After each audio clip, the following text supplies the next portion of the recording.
Guys, welcome back to the Boundary Riders podcast, episode 63 today, and of course we have a lot to talk about. We'll be covering some interesting news about the injury dramas throughout the weekend. We'll also be taking a look at some interesting information regarding the fixture coming up very soon. We're going to be talking about St Kilda, and of course our fan favourite segment in the Flog of the Week. We've also got our tips, AFL fantasy breakdown, and everything in between. So guys, let's roll the intro and get straight into it.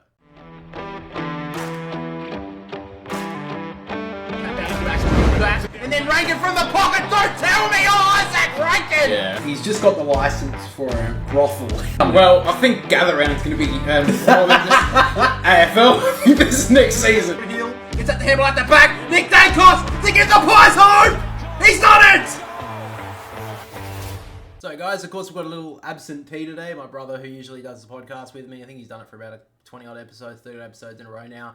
He's at work today and we couldn't have any other time to do it this week, so he won't be here. So this may be a little bit more of a shorter podcast. This is not really like much talking between both of us, but yeah, I mean I'll be doing the podcast today and hopefully we'll be back next week. So obviously his job's a lot more important than our podcast that gets maybe 70 or 80 listens across Spotify and YouTube. So, you know, obviously he's being selfish, I think. But anyway, let's get into the episode. So, I want to just cover a couple of things, like the news topics that have been happening throughout the last few days. So, we'll get into the injuries in a second. But something that dropped today was the AFL fixture. Hasn't been dropped yet, so don't say that, but the rounds between round 16 and 23. So obviously the AFL have done the first 15 rounds that have done the scheduling. They went to Sam McClure and asked him if they should drop it every 2 weeks. So then everyday Australians, you know, who gives a fuck about them as long as Sam McClure's happy, that's fine. But fucking idiot. Anyway, he was very lucky not to get that bloody Flog of the Week nomination last week. But anyway, Riley Beveridge has just put out a post or a article. Fuck me, I suck at this. So he put out a post on the AFL website saying that Thursday night has been shut down really about the AFL between round 16 to 23. So he says here that the AFL is close to revealing the dates for the timings of the games between round 16 and 18, but it is not likely to feature any Thursday night games. Despite the time slot proving a raging success in the first half of the season, the league has already scheduled a record 14 Thursday night games this season, 3 more than last year, and are planning to rebuild more when the new broadcast agreement starts in 2025. Did they get rid of Channel 7? Because I really hope they did. I don't think they did. Fuck's sake. The new $4.5 billion deal, which is signed in September 2022, starts next season, mandates that the first 15 rounds of the season must feature a Thursday night game to be broadcast on Channel 7 and 7 Digital Plus. Well, that's good for people who don't have Channel 7 or a antenna connection. I think that is just ridiculous that you have to have a connection to the antenna in your phone, in your TV, because yeah, I just think it's ridiculous. Like, who the fuck does that? I don't even know if I have one in this house, an antenna connection. I have KO, so I'm fine, but I'm sure there's a lot of people who like move into places and have to find a way to get an antenna connection just to watch games on Channel 7 or whatever. I mean, I think now you should just buy KO, but let's be honest, the KO isn't exactly a flawless place to use it anyway, so yeah, it's not exactly the greatest, so I'll just put that out there. But it does seem that 15 games next year on Thursday night, but it does seem that unfortunately we're not going to be getting any Thursday games between round 16 and 24, which I think is really disappointing. I don't know why they wouldn't. They've said it's a raging success. We've had basically every single game every single round this year have a Thursday night game, and they've all been very good. We've streamed a lot of them on the channel, and and a lot of you guys like them. A lot of you are watching the streams, or at least watching the games and telling me about it, and I don't know why they wouldn't. So it just seems such a stupid idea. Maybe it is because of the agreement next year. They just want to put things in place. Let's move on to a couple of injury news over the weekend. First one is Worrell for the Crows, who came off late against the Lions. We talked about that in the review.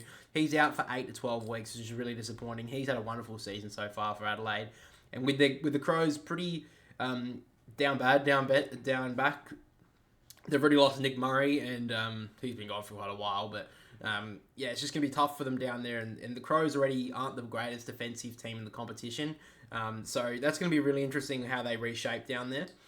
Jeremy Howe will miss 3 weeks with his injury that he got against West Coast. Unfortunate for him, but I'm sure Collingwood can cover him. Jamie Elliott, I think, is a big loss. He's going to be set to miss 2 to 3 weeks. We have a quote here saying, I think it's from who is the high performance manager at Collingwood, saying it's very disappointing news for Jamie, who will spend 2 to 3 weeks on a modified training program as he recovers from a vascular issue. So, I don't know, that's very interesting. So, hopefully he returns, because Collingwood are getting a little bit of an injury toll coming up now. We're seeing Tom Mitchell, Jordan De Goey as well. So, a couple of them are starting to mount up for Collingwood, and they just got into the 8, so we'll have to see how Collingwood could continue at the moment, because they have been in good form.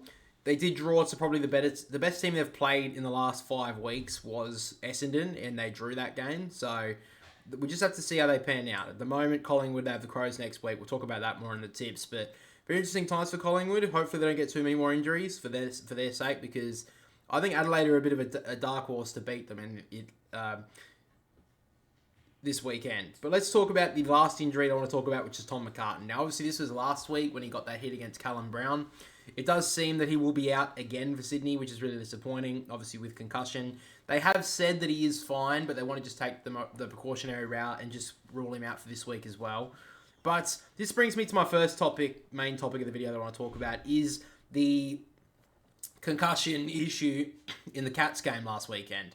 So Jeremy Cameron, he hit his head on the ground late in the game. The doctor talked to him on the ground. He didn't come off for the protocol, the 20-minute break, the 20-minute HIA. He didn't come off for that.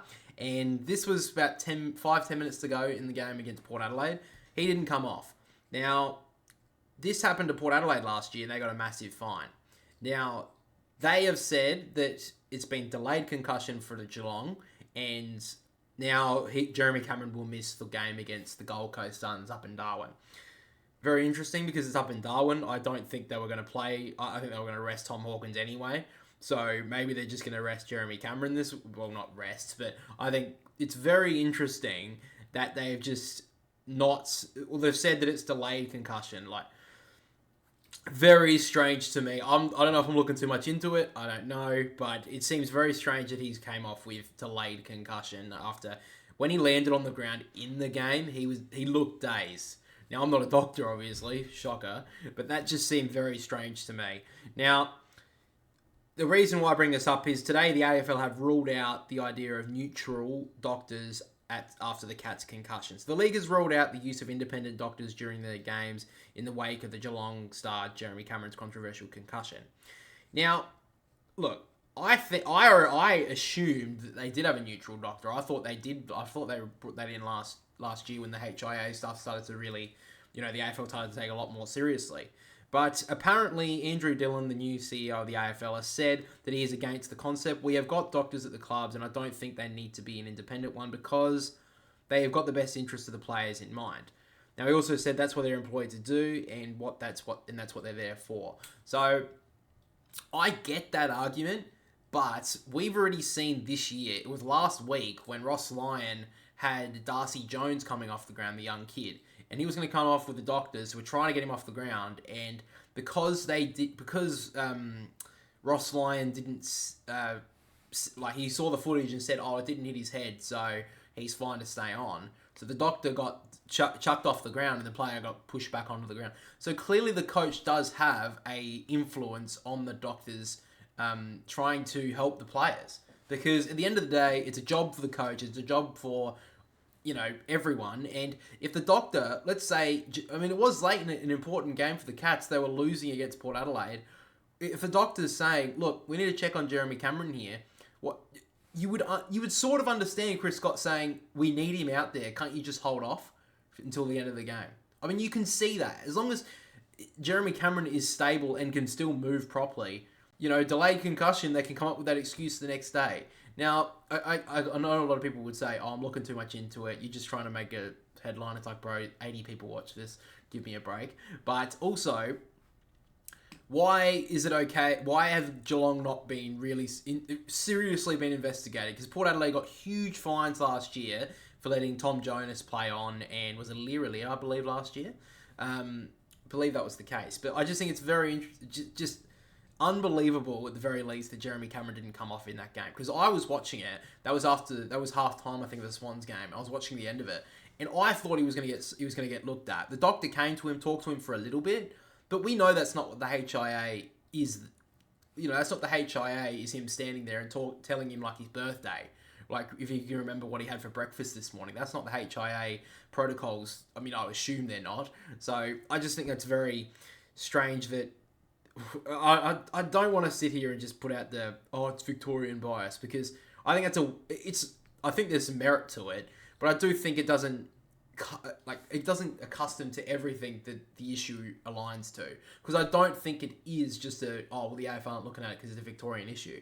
I think that the AFL also have in mind that it's a business, and the likes of players like Jeremy Cameron coming off at that moment in the game, it's a bit of a business move, I would say. Maybe I'm looking too conspiratorial into this sort of issue.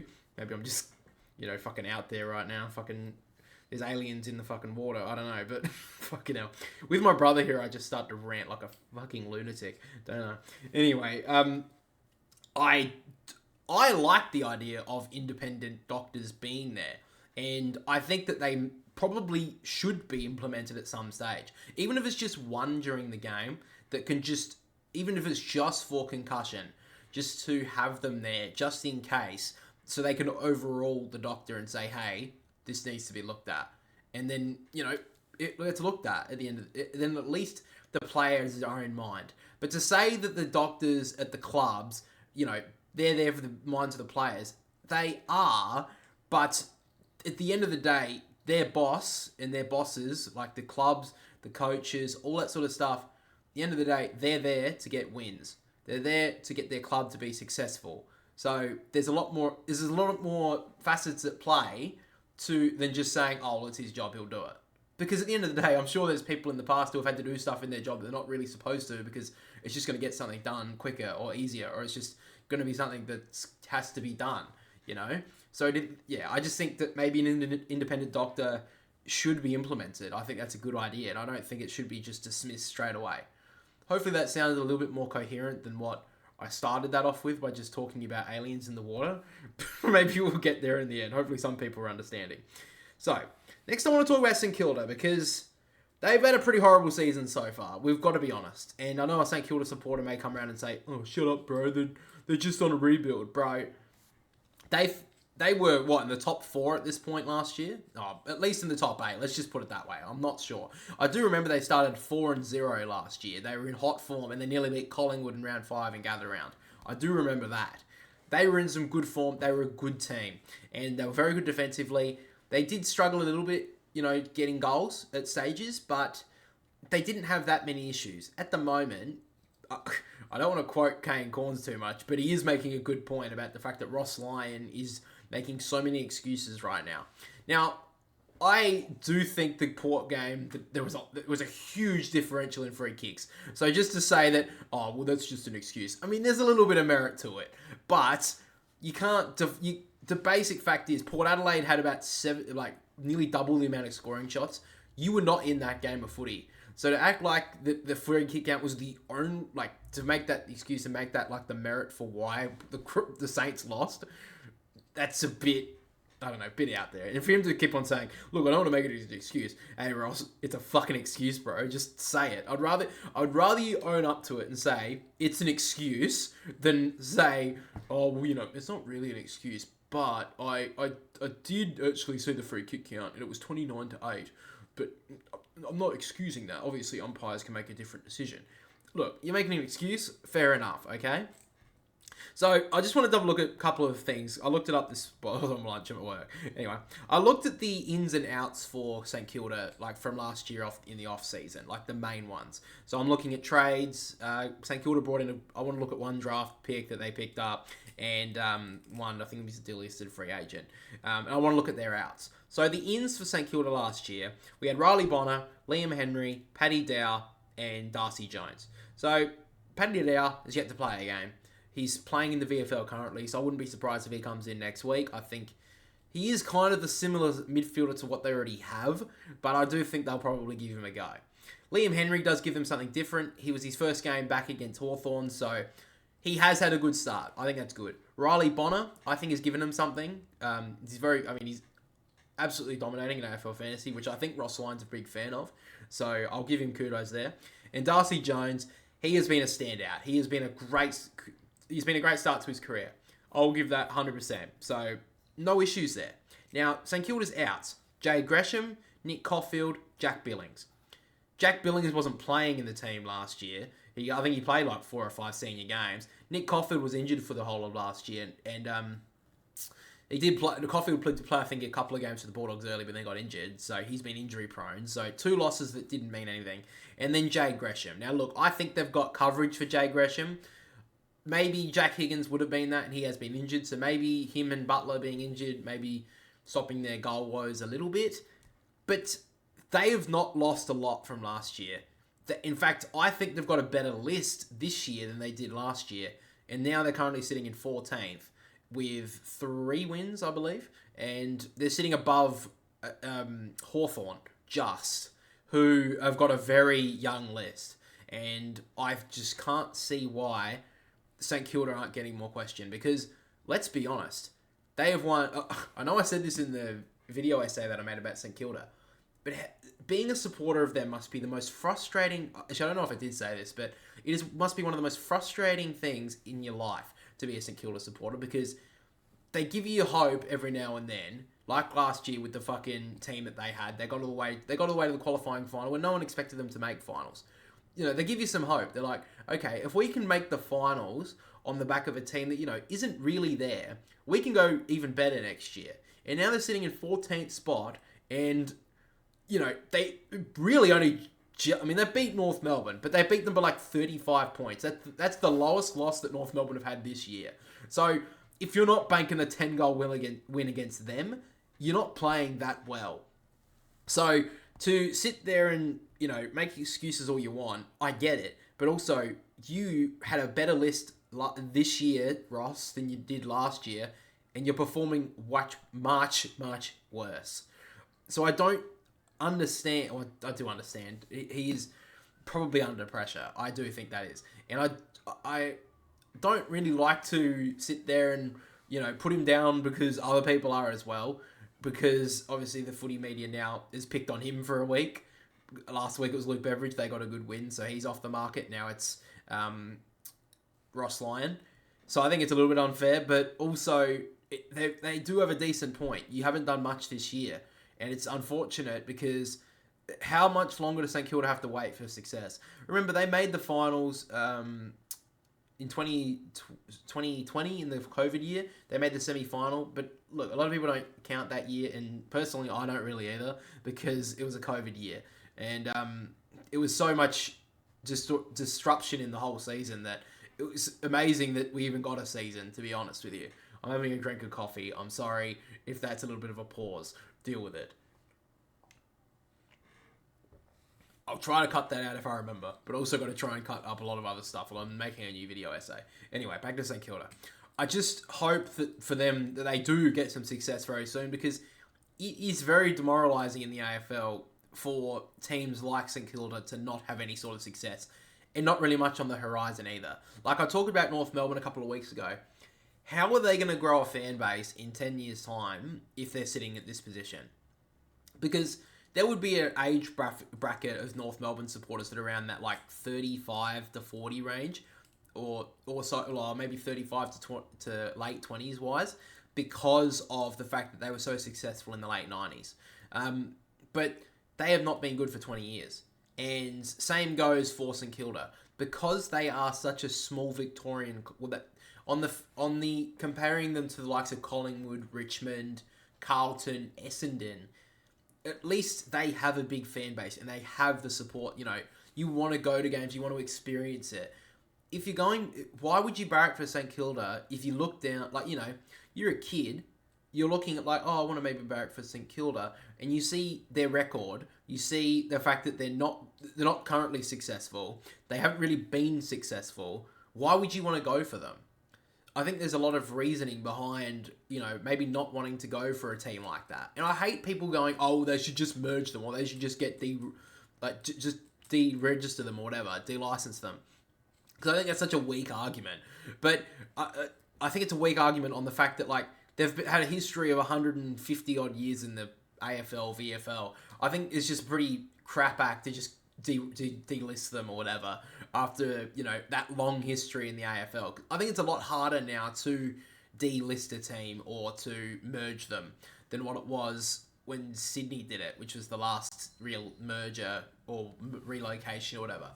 I think it would be incredibly difficult to do so, and I think that should be the absolute last resort. And right now, North Melbourne are a lot closer to that than St Kilda by a lot, I would say. But I don't think North Melbourne should be relocated or just taken off or merged with someone else. I don't think that should be the case. I think they need to do a lot more. I can't believe I'm saying this, but I did agree with Eddie Maguire about the fact that North Melbourne should be focusing a lot more on the Northern Victoria area and trying to grow a fan base there. I think that's a good idea because that's where a lot of population is going to be. And I don't necessarily agree that population is everything. I did say that a lot of times in my 20th AFL team video, because you need to have actual support there. Because if you've got a huge population and no support, no one's going to follow your team or no support of football. That's why I think someone in the comments is like, oh, population is a big deal because there's the numbers there. And I said, well, with that argument, you could say that Los Angeles is a good, or America's a great spot because of the population numbers. It's like there's no interest for football there. That's why he was saying, like, I think someone said, like, the likes of New Zealand should get an AFL team. And it's like, bro, yes, they have a population, but they have little to no interest in AFL. So they're not. You can give them the numbers, but they're not going to come on the fact of, like, Tasmania, I agree, deserve the team, and they will grow a team there, I believe, because they've got a population of, like, you know, real patriotic supporters. I know it's an American word, but, you know, the patriotic Tasmania, I believe they will build a team. And the thing is, they're not taking a lot of supporters from other teams like a team would like from SA or WA. So I just really don't like. I really think that North Melbourne do need to look in that area, but I do think there needs to be a lot more other options as well. And if they give them more, we're not going to get into North Melbourne. Let's just stop there. Let's get back to St Kilda. St Kilda do need to do something though. They need to land a big fish very soon because right now their midfield is one-paced. Yes, they got Liam Henry, but he's played a couple of games. There's not a lot to see from just yet. I think that they need someone to help Max King, and Max King's got a lift as well. That's a pretty obvious statement. I think any St Kilda fan would be pretty disappointed with how he's performed this year. Tim Membry's actually done really well so far this year. I think he deserves a lot of credit. Obviously with the off-field stuff and the mental health issues that he did have late last year, you know, still going on, I'm sure. He has had a very good season, so he deserves a lot of credit for how he's played, because a lot of St Kilda's forward line have not. And they've had a few injuries. Filippo came out, but we'll talk about that in a minute. But I just don't know about how St Kilda are going to go for the rest of the season. I think they're in dangerous spots right now because they may go and try and land a big fish, the likes of David Uniacke's being talked about, or Hugh McCluggage.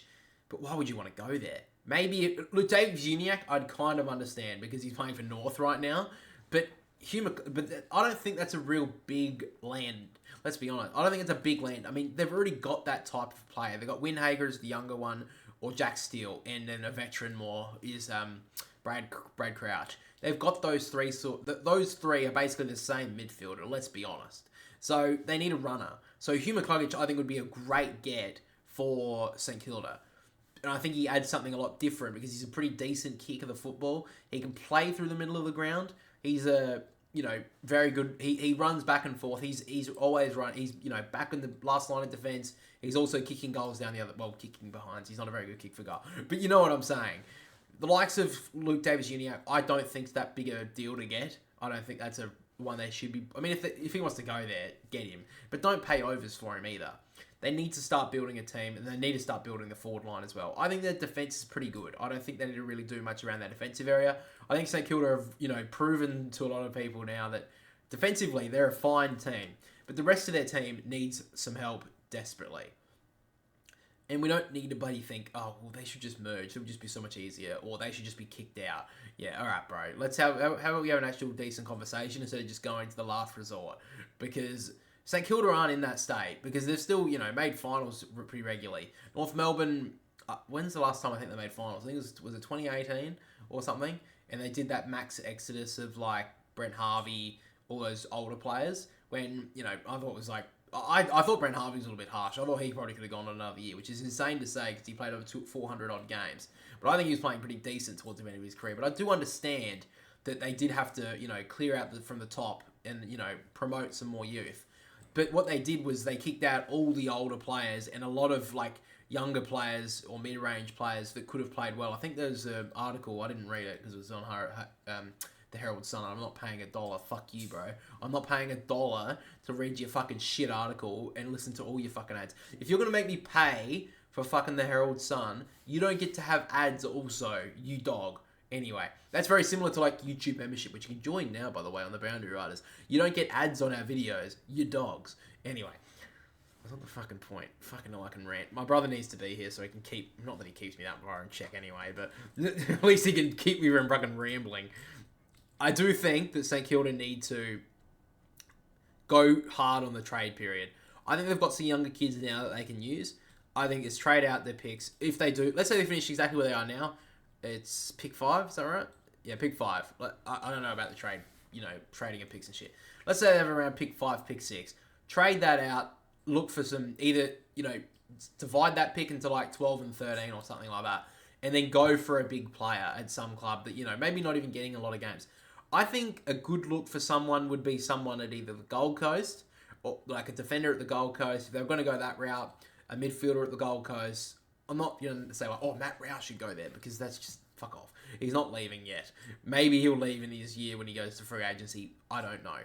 But, someone like that sort of area, like Gold Coast, Fremantle, West Coast, Sydney, someone like that. I'm not trying to name a name. I think a good one would be for St Kilda, maybe Angus Sheldrick. I know he seems a bit similar to the other midfielders, but I do think he adds something. He's a very decent left footer for Sydney. That could be someone they could look at, an Angus Sheldrick. I think that's a decent idea. That's just because I know Sydney. So that's just an idea. A younger guy who's pretty decent. I mean, he would probably be in the best team in majority of the AFL right now. So that could be an idea. That someone's around, he's low 20s. That's someone that they could use. I think Liam Henry is a great get for St Kilda. But there's a couple of players that they just... Riley Bonner's been decent, but they've picked up a couple of decent players from delisted free agency, but I do think they need to land... if they're going to land the big fish, they have to land a couple of others as well. That's probably a better way of saying it. So go for the big fish and then land a couple of recycled players. Similar to how Sydney did it back in 2011, 2012 before they won the premiership. Alright, that's all over and done with. So let's move to our fan favourite segment. I say it every single week. Someone's going to say it in the comments that they love it because I'm waiting for it.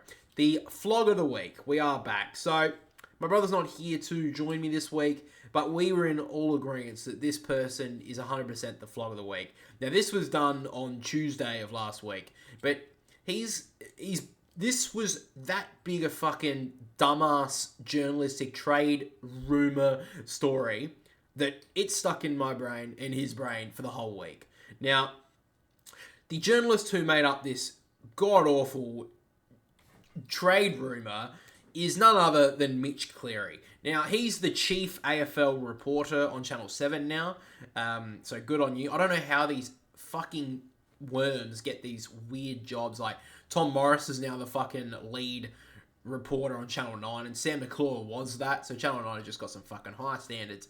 But Mitch Cleary is the number on Channel 7 now, and he came up with the genius story of saying that Paddy Dangerfield is going to... Adelaide are making a play for Paddy Dangerfield to return. Are you kidding? What do you mean that Paddy Dangerfield... Adelaide are looking at him? Okay. Why would Adelaide look at him for one? They've got Jordan Dawson in there. They've got Rory Laird there as the chief midfield players. As the, older bodies. They've also got Matt Crouch in there. They've got Jake Saligo running through there at the moment. They've got Isaac Rankin running through there at the moment. And they've got Joshua Shelley running through there. They've got a couple of younger players as well in their Sandful team that could potentially push into that role. Also the likes of Sam Berry as well, who hasn't played the last couple of weeks, which is a bit surprising. But that's another option. And they're planning on looking for really someone big in the trade period this year. We've already heard Errol Goulden. That's obviously out. But there's a couple of other players. So why would they go for a 34, 35-year-old Geelong player who, I don't want to say betrayed, because I don't think he did betray Adelaide. I think he did everything he could for them before he did leave. But he did leave at the end of the day. And there was a lot of talk about him staying at the Crows. So why would they go for a aging midfielder who's definitely not at his best anymore? Why would they do that? So for him to come out with a story like this is fucking ridiculous. And the best part about this is every single person is just making fun of Mitch Cleary. So he probably had to deal with it at school quite a lot. I would understand. So I think that's how journalists become. You get absolutely bullied in early life for probably like a really no. Actually, you know what? I don't think they get bullied enough because they're probably in these high privileged high schools, private high schools that just don't hear any problems. They never had a problem in their life. Their mummy and daddy paid for everything. Probably got them the job. I don't know if the mum accidentally sucked off one of the Channel 9 or Channel 7 executives. Who knows? Anyway. Every single person is making fun of Mitch Cleary, which is absolutely hilarious. Max Holmes, just a quick little lol on Instagram with a little post. I love that. Obviously a teammate of Paddy Dangerfield. Do you think that anyone... let's talk about players that, have been linked to clubs. Davies Uniacke for North Melbourne, Hugh McCluggage, even Bailey Smith. Let's put out Bailey Smith as one, okay? Has a Western Bulldogs player came out and said, lol, to a Bailey Smith potential move at the end of the year? No, because they probably know there's a chance of that. The fact that Max Holmes comes out here and says, yeah, that's not fucking happening, bro. What a fucking idiot you are. Basically, with a little... Look, this was what I'm reading into with those 3 letters of lol. Basically saying, yeah, you're a fucking idiot, Mitch. Why would you report that? Who the hell told you that? And why would you take that as face value? Did you hear that from the local crackhead on the road and think, oh, yeah, that's probably fucking legitimate. I'll put that as a report and say that he's a chance. And why would Channel 7, because he would have to report to a producer and stuff, why would he let him do that? That doesn't make you look credible either. It makes you look like a fucking dumb TV show. Because I think this was on there... Was this on Talking Footy? I think it was on Talking Footy. If that's even still a program on Channel 7. I don't know. I don't watch Channel 7 anymore. But the fact that this even got a run is fucking ridiculous. And the fact that no one turned around to him and said, hey, Mitch, don't report this because you were going to get raked through the coals because this is moronic. There is no way in hell Paddy Dangerfield... the Crows are looking at Paddy Dangerfield, you moron. Another comment I want to read here is Daniel Gorringe as well. Obviously... was a star Gold Coast player and Carlton legend. I think he won a couple of Brownlows. But he did say, I can't tell if this is taking the piss or not. So, I'm pretty sure that's a couple of people who think you're a fucking moron, bro. Taylor Walker came out and said, I find it very unlikely, to be honest. He's 34. He wanted to go home to be with his mum and dad. But it is a good joke. So, Taylor Walker, current Crows player, don't think he's too... interested in Paddy Dangerfield coming to the club. And Stephen Rowe also said on the news on his TV show that it was just ridiculous, but I can't be bothered playing it. I'm sure you can find Stephen Rowe having a bitch about it. But agreed. Another person in the area that's pretty connected to the Adelaide Crows saying, why are they going to do that? There is no substance to this story. So, Mitch Cleary, you are our Flog of the Week nomination. You're equal right now with Josh McLean. So, if you can't remember, a couple of weeks ago, we talked about Josh McLean going to the airport when Daniel Rioli was on his bye. He was on holiday up at the Gold Coast. And for some reason, he ran up to him and said, oh, how do you like the Gold Coast Suns? And, how were the facilities? And it was like, yeah, bro, you're a shit cunt. But anyway, this is an absolute fucking joke of a story. Mitch Cleary should be fucking ashamed of himself for even thinking that this... Because this is just 100%... clickbait bullshit. There's no way in hell that Paddy Dangerfield would be looked at by the Crows. There's no way. This team is, on the verge of finals. Why would they go backwards? Okay? If they do this, they're stupid. But they're not going to. The Crows aren't that stupid. There's no way. So, for him to even fathom that this is an idea, 100% clickbait bullshit. Pull your head in, Mitch. I know maybe you've been... Maybe Sam McClure's rubbed off on him too much because they do that shit, that fucking podcast, I think the Tradies, where they basically sit there and Mitch Cleary, I remember sat there and I saw a couple of TikToks of him sitting there going, why did you say that Carlton were going to be premiership favourites and calling people stupid if they weren't the premiership favourites, and then all of a sudden the week after you were saying that Port Adelaide were making the grand final against Collingwood? Why are you that dumb? And Sam's like, look, I don't know why I got such a run. I'm just a big clickbaity idiot who fucking puts about 3 kilos of gel in my hair. Okay? So maybe Sam McClure's rubbed off on him too much. Maybe there's too much hair gel, like it fucking went into his fucking brain or just flicked off into Mitch Cleary's head and it just accidentally morphed into his thought process, morphed into Mitch Cleary. I don't know. But deserved. 100% deserved, Mitch Cleary. You're an absolute shit stain for even bringing that to, trying to broadcast yourself as a legitimate football journalist, which I know is very fucking difficult which is very fucking few and far between these days, and come up with a story like that. Just get over yourself. Anyway, let's move on, guys. That's the end of our Flog of the Week segment. So let's move into our tips for round 10. Now, my brother has sent me through his tips, so we'll go through them as well. But we'll start on Thursday night. Up in Darwin, very interesting game. Geelong versus Gold Coast. I have gone Geelong. Friday night, Sydney versus Carlton. I have gone Sydney. On Saturday afternoon, I've gone Collingwood over the Crows. Saturday evening, I've gone the Giants over the Western Bulldogs. Saturday night, I have gone Fremantle over St Kilda. Saturday night as well, I've gone Brisbane over Richmond. Sunday, the early game, I've gone the Bombers over North Melbourne.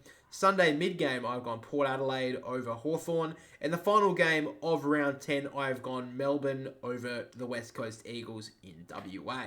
So my brother has gone the Gold Coast Suns over Geelong. He's gone Sydney over Carlton, Collingwood over Adelaide, GWS over the Bulldogs, Fremantle over St Kilda, the Brisbane Lions over Richmond, the Bombers over North Melbourne, Port Adelaide over Hawthorn, and the Melbourne Demons over the West Coast Eagles. So first of all, we'll go through the one difference we've had this week, which was the Gold Coast Geelong game.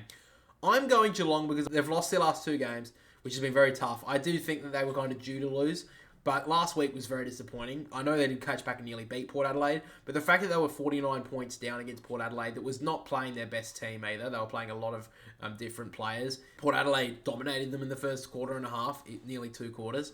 The fact that Geelong got beaten that bad, I don't think that's going to happen again. They will miss Jeremy Cameron and maybe Tom Hawkins if he's rested, but honestly, with the conditions up there, I don't think that's a bigger deal as a lot of people are trying to make, because I think it's going to be pretty humid conditions. I don't think it's going to be very good for the key forwards anyway. So I think if the likes of Ollie Henry, who plays down there, and they have a bunch of smalls, they may even have one rookie come in. I think Shannon Neal could possibly come in as well. So if it's Tom Hawkins and Ollie Henry, I think they'll be fine. Maybe Shannon Neal comes in, I don't know. But I do think that the Cats will be okay, and I think they'll be able to win this game. And also, the Cats will be coming off a 6-day break, while the Gold Coast will be coming off a 5-day break. So that's another reason why I think Geelong will win. The one thing that my brother did bring up, which is a very good point about the Gold Coast Suns, is the fact that they will be accustomed to the conditions. They are staying up there.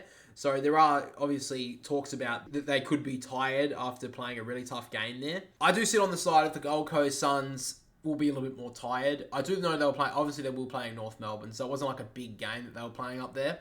But the game did come very sluggish and there was a lot of turnovers in the game, especially towards the end. So I think the Gold Coast did get pretty tired, and that's why I think they're going to struggle. My brother did bring up the fact that the Gold Coast have a very good record in Darwin recently. I think they've won their last 5 or 6 up there. I do think that's a very interesting point as well. The basic reason why I'm picking Geelong, though, is I don't see them losing 3 in a row. And I think that the loss of Jeremy Cameron, I think it's probably okay this week. I think it's going to be a lot better for the smaller players like Myers, Close, Stengel. And I think they're a lot more dangerous than the Gold Coast smalls as well. So as long as Geelong's midfield can hold strong, because that will be one area where the Gold Coast can beat them. If they can hold strong, equalise in there, I think they'll win this game, the Cats. Next game I want to talk about is Sydney versus Carlton. Massive game on Friday night. So the reason why I've picked Sydney is because I think they're in very good form at the moment. I think that at the moment, Carlton, they scraped through against Melbourne and they lost a couple of games very close as well. So this is going to be a very close game. So really excited for my heart rate. Hopefully I can stand up okay against Carlton. If Carlton play the game like they did in the first 3 quarters against Melbourne, I think they'll give this game a real shake. If they play it like they did in the last quarter against Melbourne, Sydney will have a field day. So as long as Carlton bring the pressure that they do in the midfield, they win their clearances pretty convincingly, because that's always very important at the SCG, and they can get Harry Mackay and Curnow separated, and they don't just bomb it on their head, which has been a concern for Carlton this year at times. They will definitely give Sydney a shake because Tom McCartan is out. Lewis Melican did actually play quite well in elimination final last year, so I'll be interested to see how he goes. Carlton can get their midfield up and going, getting a lot of clearances, and they can get separation between Curnow to Koning if he's up there, Bidnet and Kai. If those, the resting ruck and the two forwards can get some separation against Sydney, they'll have a big chance. But if Sydney can equalise in the midfield, they can put enough pressure around the footy as they did in the last few weeks, Sydney, which has done really well. They can put a pressure around the footy which makes Carlton just bomb it long every time. Sydney's defence should be able to hold up, and then they should be able to go down the other end. I think they've got a pretty dangerous forward line at the moment, the Swans. Will Hayward got a chance to show the management of Carlton how much he's got to offer, so we'll see how he goes. He's kicked 8 goals the last 2 weeks, which is very good form for Will Hayward. But yeah, that's kind of where I think it's going to be won in that game. If they can bring that, 180 range to 200 range of like that pressure rating, Sydney will win this game. So that's where I've gone with them on that. And then the final game we'll talk about for the tips this week is St Kilda Fremantle. So a very interesting game, Saturday night at Marvel Stadium. St Kilda have to win this game. They have to. It's against Fremantle. I know Fremantle, they're pretty hard read. I did say it in the review. I think it's very hard to take Fremantle's game against Sydney too much on face value because of how emotional the 24 hours was, obviously with the passing of Cam McCarthy. So I don't think you can take that a lot into account for Fremantle this season. I think it's going to be very interesting. I think Fremantle should win this game. I think they need to win this game because it's away from home. It's against a team that's lower than them. If they want to make finals this year, Fremantle, they should be winning this game. St Kilda, they do need to win it because if they keep on performing like this, they're going to fall behind the bottom 4 teams right now, which are Hawthorn, West Coast, North, and Richmond. And right now, 15th to 18th, they're definitely the lower teams right now. They are the teams that you would expect to be in the bottom 4 this year. That's where they're sitting right now. If St Kilda fall into that pack, that's a shocking season. If they fall into that pack of teams right now. So they need to win this game. But Fremantle, I think they're going to be too strong. I think that Fremantle's defence holds up brilliantly against St Kilda. Not that they really have to do a lot. But I think they can honestly keep them under 50 points, Freo. Because I don't think St Kilda can kick 8 goals. They can't. If Max King's not going to kick the goals, I don't think Higgins or Butler's going to be back. Where are they getting their goals from? So unless the midfielders can contribute, I can't see St Kilda scoring over 50 points. And Freo, they can kick 11, 12, 13, 14 goals. I think they can do that against St Kilda. I do think St Kilda's defence stands up, but I do think Fremantle do have enough potency up there. The likes of Josh Tracy, he can bring it to the ground to the smalls. They obviously rested Michael Walters a little bit last week because he started as the sub, so I think that he'll be raring to go. I think Fremantle win this one pretty comfortably, to be honest, and I think St Kilda are going to be in a lot more woes after round 10 because I don't see them getting anywhere near Fremantle, and this is going to be a very poor start to, nearly halfway through the season now. St Kilda will be in that pack of near the bottom 4 of the ladder. So that's kind of the tips for this week, guys. Before we move on into the AFL fantasy chat, let's look at the AFL tipping league. So at the start of the year, we did have an AFL tipping league started for our channel. We're doing it next year, I'll assume, because we've got a bunch of new followers. So sure, we'll make a new league for it. But anyway, let's take a look. So Brandon S. still has the lead. He's had the lead for the majority of the year so far, but he's definitely getting caught up on by a lot of us. I got 6th last week. So I'm sitting in 4th spot, equal 3rd. So good on me. Go me. I'm insane. So Brandon S. leads on 56 tips. Kirsty is on 55 in 2nd. Paul, me, Brett are on 54 tips. So that's the top 5 at the moment. My brother is in 10th spot out of a 13 tip league. 13 tipper league, so he's doing very poorly, which is quite funny to look at, to be honest. I'm not going to lie, Jack. He'll probably be watching this. I do want to give a little shout out to someone here. So, Brooke, in our tipping comp, she tipped Port Adelaide against Geelong. Absolute massive effort. I have to give you a round of applause there, Brooke. The fact that you've picked Port Adelaide, I don't know if you're a Port fan. If you are, you're the most one-eyed Port fan in the fucking country. Because no way should anyone have tipped Port Adelaide in that game. Good on you. My brother didn't pick them. He was nowhere near picking them. So congratulations for you to tipping that. And is there anyone else here we need to give a shout out to? Not really on the tipping front. Every other game. Did anyone tip Richmond? If anyone tipped Richmond, you're getting kicked out of the league. No one did. Okay, that's good. All right, so not everyone's, off their rocker like Brooke is. But, I mean, good on her. She fucking went out there and picked Port Adelaide. Absolute fucking out of nowhere. Who the hell would have thought Port Adelaide would win that game? Anyway, she's currently in 6th spot. So, she's right behind myself at the moment and a couple of others. But Brandon S. still has the lead in the tipping comp with 56 tips. So, congratulations to him right now. he will be winning a $125 gift voucher to the AFL store and a BR Designs poster as well. Now, I want to just quickly mention about the BR Designs stuff as well, just now before we move into the AFL fantasy stuff. The reason why I haven't mentioned it the last few weeks is because some people have actually messaged me talking about there could be in the future like potential copyright issues with the AFL stuff. So I have, if someone does win it, I'll give it to someone because it's a free thing. It's basically just a gift. So I'll give them one and I'll show them the designs that we have. But until then, I'm planning on I've taken not taken down the store. So the store is still there, but I'm going to start thinking of different sort of stuff to do. I'm thinking of maybe doing some mugs and stuff with like funny little quotes on them, football related. So that's what I'm planning to do in the future. And what I'm thinking of doing long term is the AFL can give out licenses for businesses who make stuff for the AFL. You've probably seen them every now and then, like Mitchell and Ness, and there's a couple of other them that make like retro clothing and stuff. I think it's NXP is one, I'm pretty sure. But there's a couple of them that are official AFL licensed stuff. So you can get an AFL license to sell stuff with the AFL official, teams and stuff. There are obviously a lot of unofficial stuff, like you see those like weird like Tasmania team, what are they, like jumpers and stuff that are sold for like $20 and they're made of like paper. So you do see unofficial clothing and stuff as well, which you shouldn't really buy. I've never bought it and it looks fucking gross.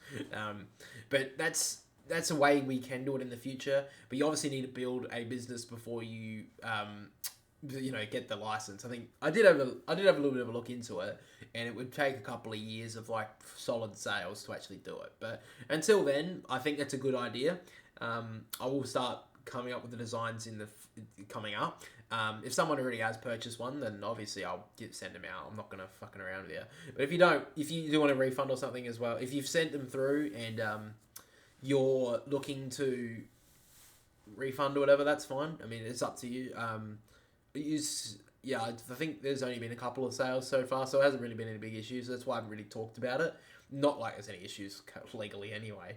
But yeah, it's just something I've been thinking about. It's probably a good, decent idea just to probably pull back on that.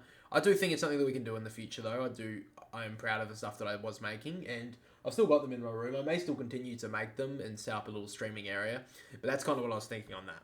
But that's just boring YouTube stuff, guys, which you don't give a fuck about, do you? Let's move on. Let's talk about the AFL Fantasy chat. So, AFL Fantasy this week, I won and got the second highest score in the league. So, get absolutely bloody rooted, all ears. I am so talented at fake AFL Fantasy. Good on me. No, I've got third highest score, I think. Yeah, third highest. So, that's okay. Good on me. I got 2,216. Great performance from the Dogs. I should call my team that day. Anyway, no, I shouldn't call them the Dogs. Why am I talking about that? Anyway. Massive performance this week from Dacos with 131, Bonner with the 129, Clousey with the 100 as a rookie, basically. Massive performance. Vice captained on Sam Walsh in the first game of the round, 143, make that 286, make that insane. Tom Green on 98. Doesn't seem like a lot, but that was a terrible game for the Giants, so a good performance from him. 121 to Martin, brilliant. Bontempelli, 126 against the Roadkill Tigers, pretty easy done. Took Miller, 108. Davis Uniacke, 105. Just keep it rolling, boys. And Isaac Heaney with the 106 on debut for the team. Keep it up, son. Oh, and also, special shout out to Darcy Wilson. I know I talked about him a little bit earlier in the podcast, but 87, he is on fire at the moment. And his actually price is right up there, 613. He's not going anywhere. So, great performances from all of them. There was a couple of poor performances I want to quickly shout out. Harry Sheasel, 71. I do think he's in the right position for North Melbourne. But unfortunately for AFL Fantasy, he's just not going to get it anymore, I don't think. Matt Roberts, 39. Unfortunately for my Swans son, I think it's time you're probably going to have to go. Tom Powell, 77 doesn't sound that bad, but this guy was supposed to be, he had a blistering start to the season. So he's really fallen off the cliff. Harley Reid, I don't even know why I picked you up. I'm sorry. Not that he's going to be bad. He's going to be a fucking star. But he got 54. In the 2 weeks that I've had him, he's fucking done nothing. And Harvey Thomas as well. He wasn't in my team, but 14 is the sub I was pretty disappointed by. So, still a great week. I got, in my ranking for the round, it was 6,700. So I'm going to take that. That's by far my best week so far this year. Let's look at my trades, though. So, my trades this week. I've got rid of Charlie Comben. I've got Ari Schoenmaker. And then I've got rid of Matt Roberts and I've picked up Rory Laird. Now, at this stage, that first trade, Comben for Schoenmaker, is basically just a placeholder for now. I will maybe pick up a 200k defender if someone does debut this week. But right now, that's kind of the trade I'm looking at. And Matt Roberts, he lost so much cash in that last week. I think it would have been about 30k, I believe. But he lost so much. So I went for Rory Laird. Now, a lot of people are talking about Clayton Oliver. I'm just not on the train just yet for Clayton Oliver. I'm a little bit tentative on him because I think his average this year has been pretty poor. I'm trying to look at it right now to see what he's on. But yeah, I just don't really trust Clayton Oliver too much just yet. I feel like I need to see a couple more weeks from him. He is priced at about 780, so it's not 720 in fact, so he's not that low. But looking at it right now, his last 2 weeks, he got 106 against Geelong and then 99 against Carlton. I think it's too early. Richmond, 3 weeks ago against Richmond, he got 65. Now they play Freeman. I don't really know the Aboriginal names. So they have West Coast. Then they have, I don't know who that is. And then they have Yalup. I'm unsure who that is. I'm sorry. I don't know the Indigenous names of them. So I don't know who they play. Sorry. But those are the couple of teams that they play. But I'm just a little bit tentative to go for Clayton Oliver just yet. And plus, the traders, I think, have told people to pick them. So I'm always a bit tentative on that because they tend to jinx the players that they pick up. But those are my trades at the moment. Rory Laird, I did have the choice between him and Ollie Wines. I was going to go with Ollie Wines.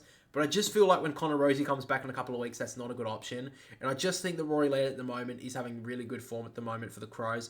And to be honest, he hasn't actually had many bad weeks. He's scored under 100 twice this year. So the fact that he's at 885k, I think that's a bargain for me. So I think that's going to be a good choice for me at this stage. Looking at it right now, my vice captain's going to be Sam Walsh, and my captain will be Nick Martin. That's going to be against, who do they play this week? They play North Melbourne. So that's why I've gone Nick Martin.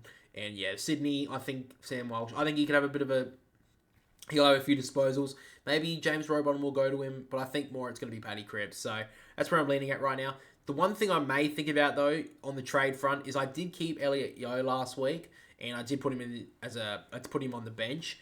There is a chance he plays this week, but if he doesn't, I may just have to get rid of him. I may just have to bite the bullet and get rid of him. So I made that Rory Laird trade.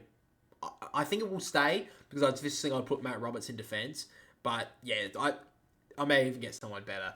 But right, I don't really want to lose Elliot Yeo because I do think that he's going to be pretty decent. Unless he has a really serious injury, I think I can hold him for another week. That's basically my trades for this week, guys. Let's look at the AFL Fantasy League. I keep on forgetting. I feel like I only do it when we win, but that's all I care about. So up yours. Anyway, I've moved up into 12th spot after my win against Paul's Kivings.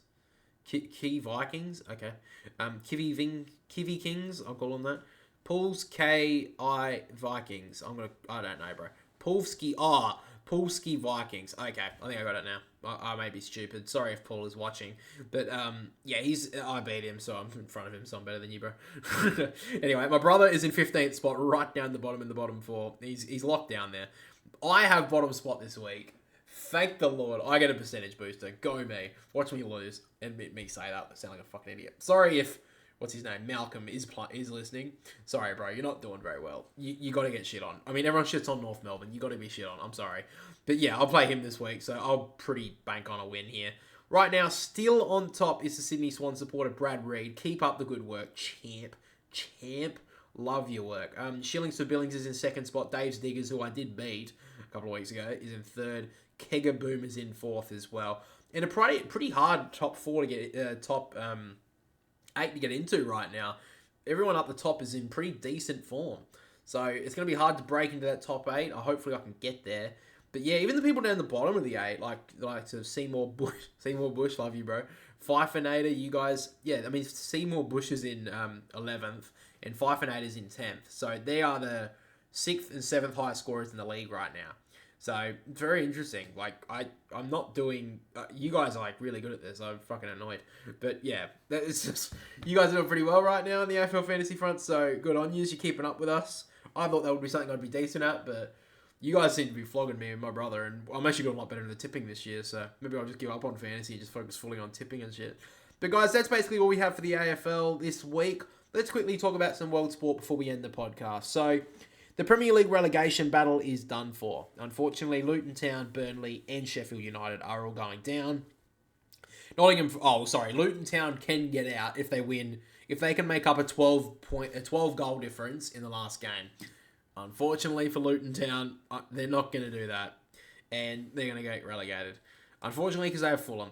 Maybe we can get really lucky that I think Burnley play Nottingham Forest. If Burnley can win 6-0 and Luton Town can win 6-0, we'll have a draw. And then I think it goes to goals, which I think Nottingham win anyway. So we need a 7-0 win and a 6-0 win, and then maybe we get a chance here. But unfortunately, Luton, all those three are getting relegated.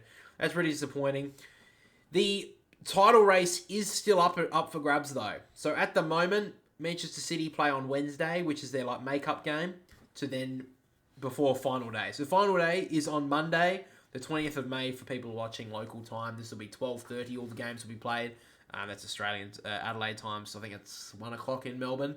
But that's when final day is of the Premier League. Looking at it right now, I just think City are going to win it. It's very boring, but I think they're going to win it. Just on the theatre front, I would like to see Arsenal win it. Like, I'm not an Arsenal fan by any means, but I would rather see a different team win it. Like, it's so boring when the same team wins it over and over again. Like, unless you are the supporter of that team, like when it happens in the footy, like, did anyone really care about Richmond winning the Premiership 3 out of 4 years? No one gave a shit after the first one. We're like, oh, fuck, again. Or Hawthorn in those big years. Like, if you're a Hawthorn fan, of course you loved it. But everyone else was like, fucking boring. And when 2016 came around, when Sydney played the Bulldogs, no one even gave a fuck about the result. Everyone was just like, oh, thank fuck Hawthorn aren't there. I'm saying that as a Swans fan. But anyway, right now, it does look like that really there's not a lot to fight for on final day. Otherwise, I mean, one thing sort of is Chelsea or Newcastle are fighting for the potential spot for the Conference League, in the UEFA Conference League, fighting for 6th spot. That's really the only thing fighting for. Maybe Tottenham can get into 4th spot and knock off Aston Villa. They've got 2 games left, maybe, and get a Champions League spot. But right now, I do hope that Aston Villa hold that Champions League spot. They're doing really well. Looking at it right now, though, looking at the results, Arsenal won 1-0 this morning over Manchester United. Good performance. They keep their spot alive. Chelsea won 3-2 over Nottingham Forest. Crystal Palace won 3-1 over Wolves. West Ham won 3-1 over Luton Town and basically banished them down to the Championship. Tottenham won 2-1 over Burnley and banished them down to the Championship. 1-1 draw between Newcastle and Brighton. 1-0 win over Sheffield United from Everton. Brentford 2-1 win over Bournemouth. And Manchester City won 4-0 over Fulham. Very surprising one as well. Crystal Palace won 4-0 over Manchester United. How fucking embarrassing is that? Sorry, I shouldn't be smiling. But that's very embarrassing, let's be honest. But I'm a Chelsea fan, so what the hell can I talk about? We get thrashed every couple of weeks against some bottom tier team because we're fucking useless. Anyway, the last thing I wanted to talk about is the Championship. So, on Friday the 17th of May, we will have the first playoff game, Leeds versus Norwich. And on Saturday the 18th of May, we have Southampton versus West Brom. So I would like to see West Brom get through, but I think it's going to be pretty difficult to see them getting through. Southampton's also a chance as well. Looking at the Champions League quickly, massive final. It's not going to be until June the 2nd, so it's 3 weeks away, which is disappointing. But Borussia Dortmund are up against Real Madrid. Oh my God, please, for the love of God, let Borussia Dortmund win this game. It would be absolutely amazing. Marco Reus is going to be his last game for Borussia Dortmund. He's not going to be re-signed with them, which is, I mean, it's disappointing, but he's been there for so long. He's been such a veteran. I think it's really, you don't see much loyalty in soccer anymore. So for him, he got so many offers from the likes of, in the peak of his career, from Real Madrid, Barcelona, and of course Bayern Munich. And he said, no, I'm going to stay with my club. So that's amazing. I do hope he does get a Champions League to his belt, because that's just amazing. He's only won a couple of cup tournaments in Germany. I think it's called the DFL Pokal or something. So, I mean, who the fuck cares about that? So, I do hope he does win the Champions League. That would be amazing. No one wants to see Real Madrid win it. I don't even think Real Madrid fans want to win it at this point. They're like, oh, fucking hell. Can we just have a new league? Because we just were dominating this one. In the final of the Europa League, Bayer Leverkusen are up against Atalanta. If Bayer Leverkusen lose that game of all of them, I'd be pretty disappointed in them, if I'm being honest. They should win that one in the Europa League. I mean, to be fair to Atalanta, they did beat Liverpool on their way to the final. So, yeah, I mean, that's pretty interesting. But right now, the one thing that Bayer Leverkusen maybe don't really care about is that because they're already in the Champions League because obviously they won the Bundesliga, so maybe they don't care about it, but I'm sure they do. I don't think they're gonna. I think they'll fight for it pretty hard. And then the other one as well is the UEFA Conference League. So Olympiacos are up against Fiorentina. They've actually played really well, Fiorentina, to be honest, but Olympiacos did knock off, I think, the favourites, which were Aston Villa. I didn't see that coming whatsoever. The fact that they got beaten against them is pretty disappointing, I'm going to be honest with you. But, I mean, yeah, I think I'm going to give Olympia. So, on my tips, we'll go with that, right? Where Olympiacos will beat Fiorentina. Bayer Leverkusen will beat Atalanta. And you know what? I'm going to... No. I'm going to go Real Madrid because I don't want to jinx it. Real Madrid are going to win.